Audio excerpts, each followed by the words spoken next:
जय जिनेन्द्र। नमः श्री वर्धमानाय निर्धूत कलिलात्मने सालोकानां त्रिलोकानां यदुविद्या दर्पणायते। पंच परमेष्ठी भगवान की जय। पिछली पाठशाला में पूजा किनकी करनी चाहिए, कितनी प्रकार की होती है, अष्टद्रव्य से इसी क्रम से क्यों की जाती है, आरिका क्षुल्लक क्षुल्लिकाओं की पूजा क्यों नहीं करनी चाहिए, इस बात पर अच्छी चर्चा हुई थी। अब आज चर्चा कर रहे हैं इस पूजा में कौन प्रसिद्ध हुआ, उसकी चर्चा करेंगे। वो जो मेंढक था ना, जो राजा शरण्यक के हाथी के पैर के नीचे से दब गया था, वह प्रसिद्ध हुआ। श्लोक देखें। अरह चरण सपरिया, अरह चरण सपरिया, महानुभावं महात्मनाम अवदत्, महानुभावं महात्मनाम अवदत्। भेकः प्रमोदमत्तः, भेकः प्रमोदमत्तः, कुसुमेनैकेन राजगृहे, कुसुमेनैकेन राजगृहे। बोलिए। अरह चरण सपरिया, महानुभावं महात्मनाम अवदत्, भेकः प्रमोदमत्तः, कुसुमेनैकेन राजगृहे। भगवान की पूजा की महिमा प्रकट करने वाला मेंढक, और उसको आचार्य समंत भद्र महाराज ने स्मरण किया। देखें जरा।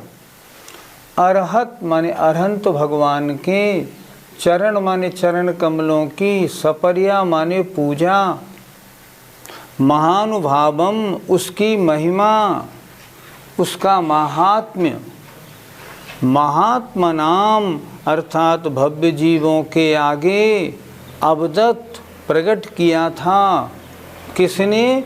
भेकः प्रमोदमत्तः, प्रमोद माने प्रसन्नता में डूबे हुए मेंढक ने।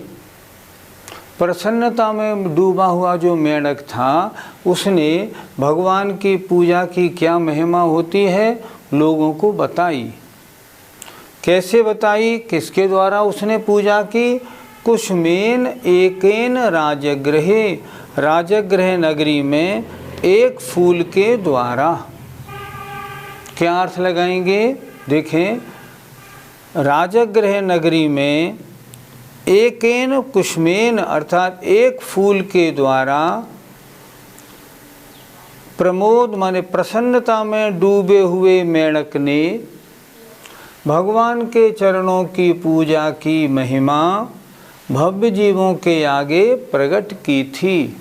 मतलब वो मेंढक भगवान की पूजा करने जा रहा था, हाथी के पैर के नीचे दब के मरा, अंतर मुहूर्त में देव बन के पर्याप्त होके समूह शरण में आ गया।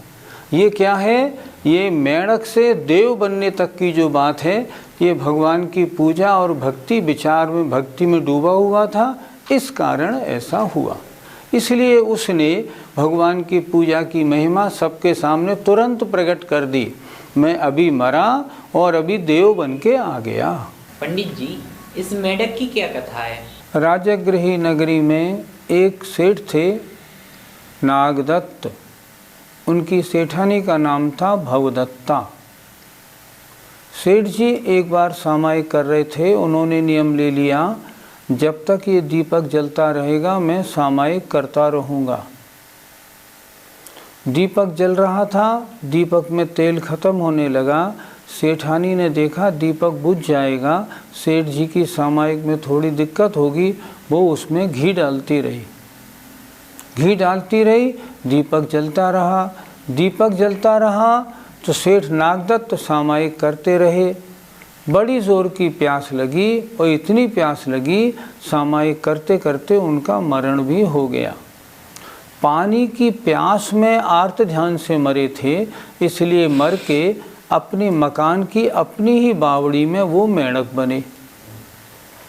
एक दिन सेठानी जब वहाँ गई बावड़ी के पास, तो वो मेंढक को पूर्व भव याद आ गया कि ये मेरी सेठानी पूर्व भव में थी, तो वो उछल उछल के सेठानी के ऊपर आने लगा। सेठानी उसको बार बार फेंकती, बार बार उछल के आता। अगले दिन सेठानी फिर गई, उनने देखा मेंढक ने फिर उछल उछल के आया। उसने एक अवधि ज्ञानी मुनि महाराज से पूछा, महाराज मेरी बावड़ी का एक मेंढक मेरे ऊपर उछल उछल के क्यों आता है? मुनिराज ने कहा, पानी की प्यास में छटपटा के तुम्हारे पति देव मरे थे, तो मरने के बाद मेंढक बने, तो पूर्व भव के स्नेह बसात वो तुम्हारे ऊपर बार बार आते हैं। तब सेठानी को मालूम पड़ा, तो उसने फिर उस मेंढक को अपने बहुत ढंग से अपने यहाँ सुरक्षित करके रख लिया। जब भगवान महावीर का समुपक्षण राजगृह में आया और सारी प्रजा मैं राजा श्रेणिक के भगवान की दिव्य ध्वनि सुनने जा रही थी, तब सेठानी भी चल दी। मेंढक ने जब देखा कि इतना सब कुछ ऊपर बैंड बाजे बज रहे हैं देवताओं के, ये सब कुछ अक्षय हो रहा है, मैं भी भगवान की पूजा करूं, पूर्व के संस्कार तो थे ही। तो वो भी एक फूल लेके अपने मुंह में दबा के फुदकता फुदकता वो भी उस पूरे जुलूस के साथ चलने लगा। इत्तेफाक की बात, राजा श्रेणिक के हाथी का पैर उसके ऊपर पड़ा और वो तुरंत एकदम वही मरण को प्राप्त हो गया। लेकिन था कैसा? प्रमोद मत्तः, माने प्रमोद माने प्रसन्नता में मत वाला, मन डूबा हुआ, भक्ति में डूबा हुआ था। आज भगवान के दर्शन करूँगा। उसका प्रभाव क्या हुआ? मरने के अंतर मुहूर्त बाद सौधर्म स्वर्ग में देव बना, और एक अंतर मुहूर्त में जैसे ही पर्याप्तक हुआ और उसे मालूम हुआ ऐसी बात थी, तुरंत वहाँ से सारे वस्त्र पहन के और अपने मुकुट पे मेंढक का चिन्ह बना के समव शरण में अंतर मुहूर्त में हाजिर भी हो गया।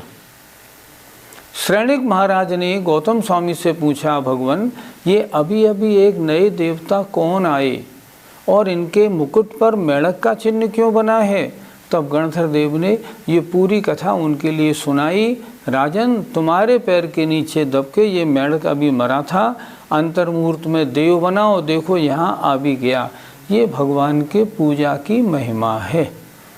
तो यहाँ आचार्य क्या कह रहे हैं समंत मधुर महाराज, देखो उस मेंढक ने जो भगवान की भक्ति में मदमस्त हो रहा था, लवलीन डूबा हुआ था, उसने एक फूल के द्वारा भगवान की पूजा की भी नहीं, अभी करने जा रहा था, बीच में मरण को प्राप्त हुआ, तो उसने भगवान की पूजा की अनुमोदना का फल सारी दुनिया के सामने प्रकट कर दिया। देखो जब अनुमोदना का इतना फल है तो पूजा करने का कितना फल होता होगा। इसलिए इस मेंढक को पूजा करने में प्रसिद्धि प्राप्त हुई। पंडित जी, क्या पूजन के लिए अष्टद्रव्य का होना जरूरी है या कम द्रव्य से भी पूजा हो सकती है? जिस मेंढक ने पूजा का महात्म दुनिया के सामने रखा, उसके पास तो एक फूल था और द्रव्य थे का, और पूजा का फल दुनिया के सामने रखा, ये आचार्य महाराज कह रहे हैं। इससे ये स्पष्ट होता है पूजा के लिए अष्टद्रव्य होना जरूरी नहीं, एक द्रव्य हो तो भी काफ़ी है, कुछ भी नहीं हो मात्र जल से अभिषेक करें तो भी पूजा का फल मिलता है। और अगर 10वीं 11वीं प्रतिमा में आ गया है तब क्या करे? भगवान की भक्ति करे तो भी पूजा का फल मिलता है। पूजा का फल तो सब तरह मिलता है, लेकिन गृहस्थ को कहा है अच्छी विधि तो है अष्टद्रव्य के थाल सजा के अभिषेक करके आए आनंद से और फिर भगवान की पूजा करे। राजमार्ग तो यही है। बाकी अगर 8 द्रव्य न हो तो भी भगवान की पूजा होती है। पंडित जी, एक माता जी अपने टीवी के प्रोग्राम में रोज बोल रही हैं कि रात्रि में अभिषेक पूजन आदि करने में कोई दोष नहीं है, तो क्या सही है? वो ये भी तो कह रही हैं किसी शास्त्र में रात्रि पूजा का निषेध नहीं है, जबकि हकीकत क्या है, एक लेख पहले एक प्रकाशित हो चुका है जब ये विषय इंदौर से उठाया गया था, और उस लेख में किसी विद्वान ने 16 शास्त्रों के प्रमाण दिए हैं कि इन सब शास्त्रों में लिखा है रात्रि में पूजा बिल्कुल ना करे। फिर वो क्यों कह रही है ये वो जाने, हमने उनसे कुछ नहीं कह सकते, बड़ी हैं माता जी हैं, हम क्या कह सकते हैं। लेकिन वो कह रही हैं एक भी शास्त्र में प्रमाण नहीं है। हमारा उनसे इतना निवेदन ज़रूर है, लोगों को इस प्रकार कह के भटकाए नहीं। आगम में 10, 15, 20 प्रमाण तो उस लेख के हैं, शायद लेख मेरे पास भी सुरक्षित है। आगम में कहीं भी नहीं लिखा कि रात्रि में पूजा कर सकते हैं, एक भी प्रमाण ऐसा नहीं मिलता। इसलिए रात्रि में पूजा भटकने की ज़रूरत नहीं, कोई कुछ भी कहे कभी नहीं करना। पूजा तो हमेशा दिन में ही होती है। प्रातःकाल अष्टद्रव्य से पूजा करें, सायंकाल आरती करें, सूर्यास्त के समय, सूर्यास्त के उपरांत नहीं। इतना कार्य करें, बहुत अच्छी बात है। पंडित जी, आजकल कुछ लोग इस मेढक की कथा को सुनकर 20 पंथ का समर्थन करते हैं, क्या उनका यह करना उचित है? 20 पंथ और 13 पंथ में मुख्यतया 4 अंतर पाए जाते हैं। पहली बात, 20 पंथ में फल फूल से पूजा होती है, वर्तमान के 13 पंथ में सूखे द्रव्य से पूजा होती है।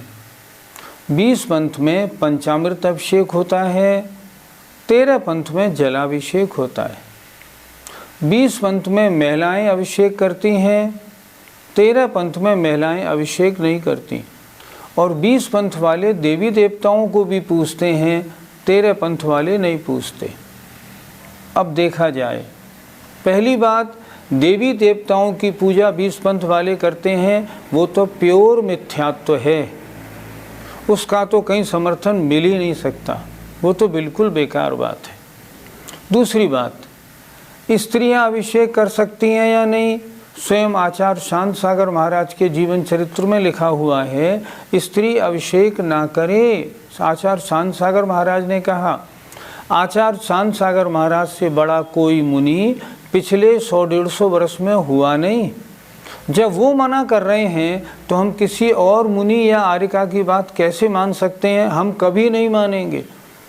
हम तो सबसे बड़े आचार्य शांत सागर महाराज की बात मानते हैं। इसलिए स्त्री अभिषेक के योग्य नहीं है। अगर कोई कहे तो इसमें बिल्कुल भी अपना मत बदलिए मत, स्त्री अभिषेक नहीं करती। अब बात रहती है फल फूल से पूजा और पंचामृत अभिषेक की। शास्त्रों में इसका वर्णन मिलता है कि नहीं? प्राचीन शास्त्रों में जो 7वीं शताब्दी तक के शास्त्र हैं उनमें किसी में भी पंचामृत अभिषेक और फल फूल से पूजा का विधान नहीं मिलता। उनमें तो अभिषेक जल से ही करने का विधान मिलता है, पंचामृत का विधान नहीं मिलता। लेकिन 7वीं शताब्दी के बाद के जो शास्त्र हैं उन शास्त्रों में पंचामृत अभिषेक आदि का वर्णन मिलता है। अब प्रश्न है करे कि नहीं करे? देखो, मैं आपसे कहता हूँ, आप खुद अपनी बुद्धि लगाओ। अगर फूल से पूजा करी और आपने इधर मान लो पीले चावल से पूजा करी, ये माध्यम है, आपके भाव बनाने वाला नहीं। फूल तोड़ने में कितनी जीव हिंसा हुई और आपके चावल पीले करने में कोई जीव हिंसा नहीं हुई। तो जीव हिंसा वाली पूजा अच्छी या बिना जीव हिंसा वाली पूजा अच्छी? खुद सोचो, कोई बहकाए मत बहको। हम लोगों के बहकावे में क्यों आ जाते हैं? अपना दिमाग नहीं लगाते। पंचामृत अभिषेक, दूध दही से अभिषेक करने में कितनी जीव हिंसा है। अगर मान लो आपने दूध दही शुद्ध भी ले लिया तो आप उस गंधोदक को कहाँ डालोगे? जहाँ डालोगे वहीं जीव पैदा होंगे। जिस छन्ने से आप पहुँचोगे ना, उसको सूंघ के देखना कितनी बदबू आती है। बदबू किस बात की है? जीव उत्पन्न हो रहे हैं। एक बूंद भी दूध या दही कहीं रह जाता है भगवान के अंग में, उसी में जीव पैदा हो जाएंगे। और जल से अभिषेक करने में जीव पैदा होने का कोई सवाल ही नहीं उठता। तो मैं कहता हूँ जब आचार्यों ने दोनों मार्ग दिए हैं तो पहला अच्छा मार्ग कौन सा, जिसमें जीव हिंसा ना हो, तो हम जल से अभिषेक क्यों ना करें, हम पंचामृत की जिद क्यों करते हैं, मेरे समझ में नहीं आया। दोनों मार्ग में स्पष्ट दिख रहा है, जहाँ पंचामृत अभिषेक मंदिरों में होता है, मंदिरों में जाए रात को कितने कीड़े दिखाई पड़ते हैं, कॉकरोच वगैरह। ये क्यों हुए कॉकरोच, क्योंकि वहाँ दूध और दही और घी सड़ा, इसलिए तो आए ना। जब आचार्यों ने लिखा है अभिषेक जल से करो, तो जल से करने में क्या आपत्ति है, क्यों जिद करते हैं। इसलिए पंडित सदा सुखदास जी ने बिल्कुल स्पष्ट लिखा रत्करण स्वामिकाचार्य की टीका में, जे विवेकी हों ते अचित्त पूजा करें। मेरा निवेदन है विवेकी बनिए, समझदार बनिए, अज्ञानियों की बातों में मत आइए, जल से पूजा, शुद्ध से शुद्ध ऐसी पूजा करिए जो जीव हिंसा ना हो। हरित पिधान निधाने, हरित पिधान निधाने, यनादर स्मरण मत्सरत्वानि, यनादर स्मरण मत्सरत्वानि, यनादर स्मरण मत्सरत्वानि, यनादर स्मरण मत्सरत्वानि, वैयावृत्यस्यैते, वैयावृत्यस्यैते, व्यतिक्रमः पंच कथ्यन्ते, व्यतिक्रमा पंच कथ्यन्ते। बोलिए हरित पिधान निधाने, यनादर स्मरण मत्सरत्वानि, वैयावृत्यस्यैते, व्यतिक्रमा पंच कथ्यन्ते। दान देने में क्या क्या दोष लगते हैं, देखें। हरित पिधान, सचित हरी वस्तु से ढकी हुई वस्तु आहार में देना। हरित निधाने, हरित के हरे पत्ते आदि के ऊपर रखी हुई वस्तु दान में देना। ही अनादर, अर्थात दान तो देना, आदर सहित नहीं देना। स्मरण, दान की जो नवदा भक्ति आदि हैं उनको भूल जाना। मत्सरत्व, अर्थात अन्य दाताओं से ईर्ष्या भाव रखते हुए दान देना। 5 दोष हो गए। फिर एक बार देखें, हरित पिधान, हरी वस्तु से ढकी हुई वस्तु आहार में देना। हरित निधाने, हरे पत्ते आदि पर रखी हुई वस्तु आहार में देना। अनादर, अर्थात देना तो पर मन में प्रसन्नता नहीं होना। स्मरण, दान में जो नवदा भक्ति है उसको भूल जाना। और मत्सरत्व, अर्थात अन्य दाताओं से ईर्ष्या भाव रखना। ये 5 दान देने के अतिचार हैं। वैयावृत्तस्य, वैयावृत्त शिक्षावृत्त के, एते माने ये, व्यतिक्रमः 5 अतिचार कहे गए हैं। पंडित जी, हरित पिधान अतिचार शब्द से क्या तात्पर्य है? मुनि महाराज को आहार दे रहे हैं और आपने उस वस्तु को किसी हरे केले के पत्ते से ढक रखा है, तो केले के पत्ते से ढकने से उस वस्तु में हरि का दोष आ गया। दूसरी बात, वो जो पत्ता है ना, उसमें जो जीव हैं उनकी हिंसा का भी प्रसंग आया।